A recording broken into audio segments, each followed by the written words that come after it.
Activated. Emergency.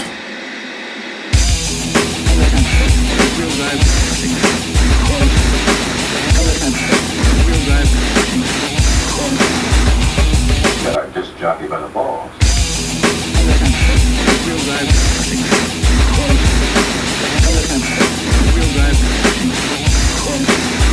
This is our turntable. It's 80 feet long. What a turntable gives you is the ability to turn a steam engine in a tight urban area like this.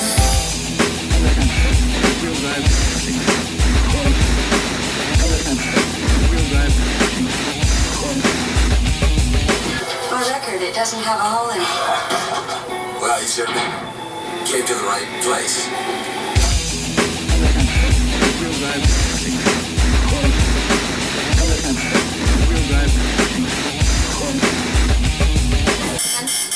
Gonna say record.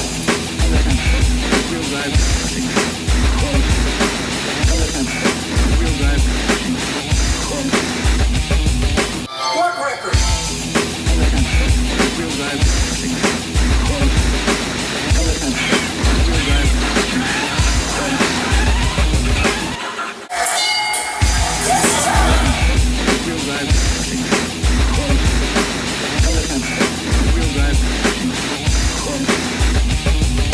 The most powerful digger on the face of the planet.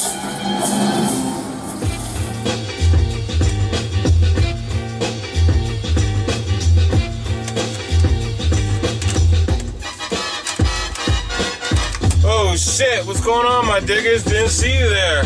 Deepcrates coming at you for the Crate Show. Act like you know. It's August 4th, you know what that means. 5 days to your boy's birthday, August 9th. That's right, Deepcrates is a Leo. I'm a lion, hear me roar. Roar. Anyways, this week we're flashing back like we do every week, but we're turning the clock back to a particular point in time. Christmas, 1985. It was on a Wednesday that year. It was a particularly cold winter. And the big thing everybody wanted under their tree, if you were a 10, 11-year-old kid like I was Famicom. You Earthlings in North America might know it better as Nintendo. That's right, Nintendo. It had come out a year and a half prior, but 1985, they packaged it with Rob. For all you that think you know Nintendo, you don't know Nintendo unless you know Rob. Robotic Operating Buddy. That's right. Nintendo came in this like package deal where you got the Nintendo system and you got a robot. The game with it was called Gyromite. And I'm sure I won't be able to find anybody else in the world that played Gyromite after Christmas night, because it just wasn't a good game. The whole idea was like whack, son. It was like a robot, and it had these like discs, and it played along with the game. So you'd be playing the game, and then like the game would stop, and it'd go to the robot, and then the robot would like drop something and spin some shit. It was totally whack, son. Nobody played it except for like Christmas night and the morning after. I think there was another game called Stack 'em Up or Stack Up. But anyways, Gary Wade, who lived in apartment 34B, got Nintendo. Your boy didn't get Nintendo. So that whole weekend, we were listening to King of Rock, playing fucking Excite Bike and Super Mario Brothers, man. It was awesome. So I didn't get the Nintendo. You know, I went home, I had to rock the Atari 2600. Maybe a little ColecoVision at the time. The following year, 1986, came out another 8-bit system. Does anybody know what that 8-bit system was? I personally considered it my top 10 holy grail list for digging, and I recently found it when we were out at Cliff's Books and Groovy records into land digging. If you'd like to see it, I'll show it to you. Why Sega is the master over every other system. The Sega Master System. Yeah. This bad boy is not too easy to find these days, especially not in the box, so I was real happy about that. And it's in pretty good condition. Now everybody had Nintendo, but your boy had Sega. So I couldn't like borrow or trade anybody's games. I had to play Alex Kidd in Miracle World all the time. But it was actually considered a better graphic system than the Nintendo. It definitely did not have nearly as many games. The controller is very similar looking to Nintendo. It had the Space Cat 2, son. You know what I mean? It didn't have Duck Hunt. It had Safari Hunt. This is the game that like came with it, or you know, it was like the first game. Hang On, which was like the motorcycle game version of Spy Hunter, and Safari Hunt. Yeah, check that out.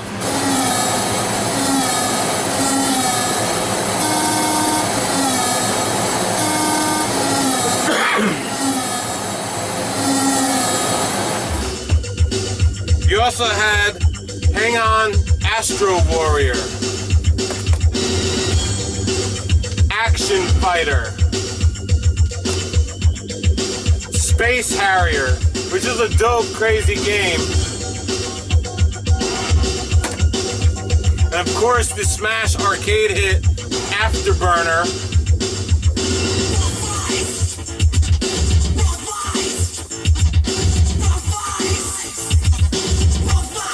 Bronx Vice.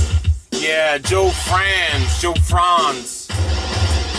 Check out his logo. Joe Franz, Bronx Vice. So these games were okay, not so bad. But then you had some of my favorites. Pro Wrestling.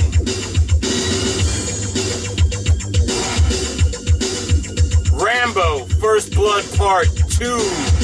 Yeah. John fucking Rambo. Another arcade hit. Double Dragon. Yeah. And probably my favorite game. Oh, fuck.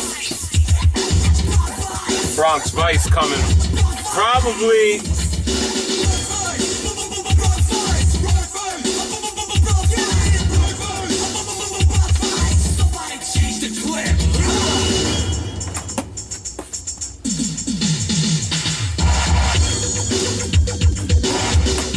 And then probably my favoriteest game of all that I played and played and played and played and played and played till I finished, Shinobi. Yeah, what you ninjas know about that? Shinobi. You got it. You got it. MC Malibu, top rap if the beat was up, and slapper so hard to hold, can't be contained and once heard up on the air, it remains like screen brain. Course you be wondering how it's done, a simple word from the mouth and turn to a number one, most requested record you selected. My style is projected, accepted, expected. Malibu and Storm, the only two in the crew. We're not really Malibu. What you mean, Storm? I thought I speak the truth. We're not really Mal, there's three, not two. There's me and you, and don't forget the help side on the breaks with the input data. We did some sampling and some examining, and add a sweet beat, and this jam was slamming. Not only the beats, but the breaks are hype. This jam is something everyone would like. Well, I'm gonna let it introduce itself by far. Tell me who you are. So did anybody else have this problem where all your friends had Nintendo and you was stuck with the Sega Master System? Holler at me. Were you playing Alex Kidd in Miracle World while everybody was saving the princess in Mario Brothers? Let me know. Put your comments up. Christmas 85. what kind of memories come to your head? You know what I'm saying? I also took a look at Billboard's Hot 100. Every year, Billboard puts out a Hot 100 of songs, that were hot for that year. I looked at the Hot 100 for 1985, and I'm going to give you my top 10. Coming in at number 10, 1985, which Billboard had at number 51, Raspberry Beret, Prince. Oh shit, I hope we don't get banned from YouTube for that. If anybody doesn't know, the man Prince does not like his shit played. I don't even know if we could talk about it here. So, coming in at number 10 on my 1985 Billboard Countdown is Raspberry Beret by your boy Prince. Rest in peace. Number 9 on my list, which was number 3 on the Billboard list, Wake Me Up Before You Go Go. Yes, the lyrics, the song title, I should say, is simply based on a note Andrew Ridgeley wrote to his parents because they were going out, and he wrote, "Wake me up before you go." He had written the word "you" twice accidentally, so then he put "go" purposely twice on the end. That is the story behind Wake Me Up Before You Go Go. Andrew Ridgeley. Note to his mommy. Coming in at number 8. One of the greatest videos of all time, and Billboard actually had it as their number 8 song of 1985. Money for Nothing. Dire Straits. That's right. And fast fact of the day, did you know Sting did the background vocals on that? That's right. Money for Nothing. Dire Straits. That was Sting in the background. Number 7, one of the greatest synth-pop videos of all time. Take on me, take on me. Yeah, that's right, Aha. That's all you know about them. That's all you need to know. That was, I think, number 16 on their Billboard list. Number 6 on my list. Don't you forget about me. Simple Minds. From the closing credits of The Breakfast Club. Simple Minds coming in at number 6. Don't You Forget About Me. It was actually number 16 on Billboard's version. Coming in at number 5, which Billboard had at number 45, and probably South Park people are going to mock me for this one, but Su Studio, Phil Collins. I used to dig that song. A lot of people say it sounded eerily similar to another top 10 we just did, Prince, and his song 1999. Phil Collins has admitted he's a big Prince fan, and he was heavily listening to Prince at the time. So, did he rip Prince off? You make the call. Listen to him. I can't play him. Number 79 on the Billboard charts, but number 3, or number 4 on mine, Some Like It Hot by the Power Station. Yeah, Some Like It Hot. You might know it better from National Lampoon's European Vacation. You know what I'm saying? Shout out to Power Station and Robert Palmer. Coming in at number 3 on my list, 61 on the Billboard list, Axel F. Standing for Axel Foley. You don't know what I'm talking about?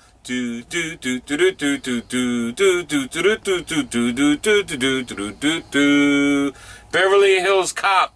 I learned that shit, and I used to go into the mall, when you hung out at the mall on Friday and Saturday night, and I would go in like Sam Goody or Camelot Music by the keyboards, and I'd wait till like a cute girl came by, and I'd play it, in my Bugle Boy cargo pants and like Benetton sweater. I'd be playing Axel F, hoping to attract some hottie's attention. It obviously never worked. Coming in at number 2 on my list, 31, if you ask the guys at Billboard, Oh Sheila, Ready for the World. I used to love that shit. All these songs are so like up-tempo and swingy, like everything the opposite of who I am. But in 1985, these were young Deepcrates' favorite songs. Oh Sheila, 2 on my list, 31 on Billboard's list. And just in case you were wondering, Melvin Riley told me there is no Sheila. It's about a fictional girl. Melvin Riley, the author of that, said there is no Sheila. And drum roll, please. Coming in at number 1 on my list. It was number 21 on Billboard's list for 1985. Shout. Tears for Fears. Shout. Shout. Let it all out. The things they were talking about were about the Cold War. Yeah, that's right, which is pretty scary because we've kind of de-evolutionized and we're like back in this Cold War thing now with Russia, North Korea, China, Japan, all that shit, Cuba, whatnot. It's crazy, man, crazy. 1985, what a good year. What a good year. So, we found the Sega Master System. We crossed that off my top 10 Holy Grail list. I'm just looking for a Vectrex now. If you know about Vectrex, yeah, post a comment. We also found a couple CDs from the same person. Some TV themes of the 60s. I don't normally buy CDs or show CDs on the show, but I got hooked up with these. I thought that was pretty cool. TV themes of the 60s. There's a lot of good ones on there. Megadeth, I don't know which one this is. It's probably not that good, not that great, but check it out. No Effects for all you punk rockers out there. Yeah. Like I said, I don't normally buy CDs or starting lineup action figures, but I did. We're rocking the Expos this week in honor of a man, Tim Raines, who just got into the Hall of Fame. That's right. I got the Hawk on. This is Andre Dawson, but this is Tim Raines. Yeah. I don't want to open it because he just got into the Hall of Fame. It might be worth something, but damn. There he is, Mr. Tim Raines, sliding in the second. There was like 40 of these for 99 cents at the Goodwill in Rockledge, Florida. Like the day that he got into the Hall of Fame, I think last Sunday, I just happened to be in Rockledge and hit the Goodwill up, and there's like all these Tim Raines. I was like, man, it's crazy. But also got this cool boombox. Plays cassette tapes. And yes, the power adapter is in here. I bought it not knowing it was, and it's in here. So that is fucking doubly awesome. You know, I'm a boombox junkie.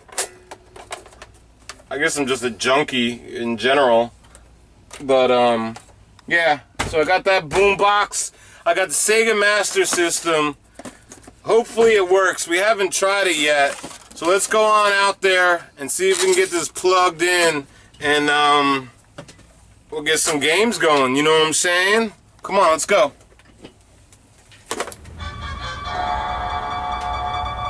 What blew the fuse, Batman? Too many machines plugged into the same electrical circuit, Robin. Often, too many lamps and other electrical appliances are plugged into the same outlet. This can overload the circuit and cause a fire.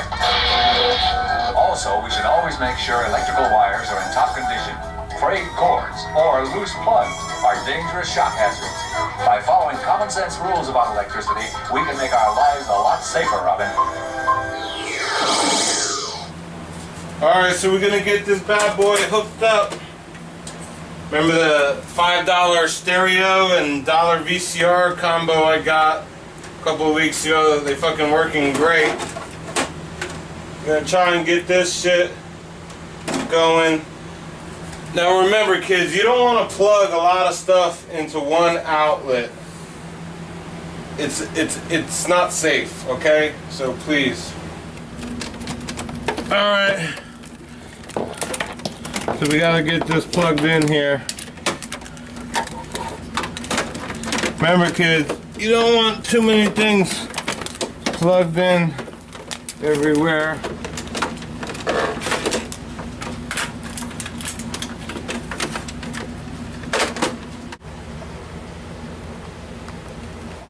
Let's power this bad boy on.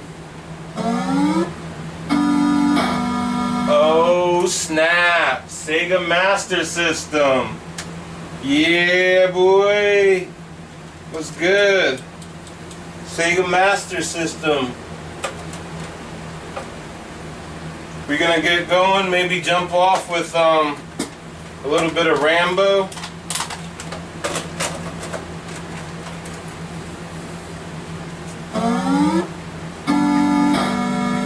Every time it does that.